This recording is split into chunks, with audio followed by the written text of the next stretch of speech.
This shouldn't be the birth to 5 project. It should be at least the birth to 7 project. That it is wrong to have a cliff edge.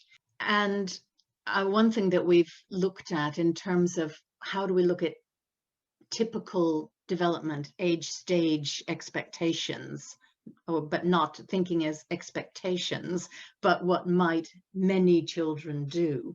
So people who haven't a lot of background in child development will find it useful to have a rough idea of some children's typicality. And the current version of EYFS has the last band 40 to 60 plus months.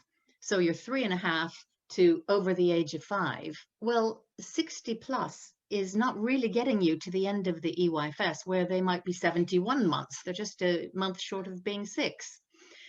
So we've actually put that on to show that in the reception year, you've got a huge span. And that needs to be carried on into the national curriculum. You know, those children who were only 4 when they did the profile and were judged on early learning goals, why should they be where children are who are a year older? To take them where they are. You know, how we support teachers to do that? Well, we certainly need heads who will support them, and realize that we need to work where the learners are, not where we think they ought to be or where we want them to be.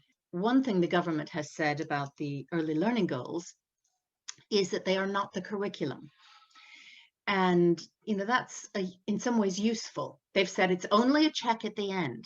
Well, fine, check. And you might find out a lot of children aren't there, and that's absolutely fine. That's information. But we shouldn't try to make them all be there. And I think that's the point all the way through education. It shouldn't be cliff edges, that this is where they need to follow our track, that we follow children's track and support them on those individual pathways. You know, I don't work directly in primary schools, but when I have spoken to groups of head teachers about things that are important in early years, the main comment often is, this ought to be all the way through, you know, and that's absolutely true.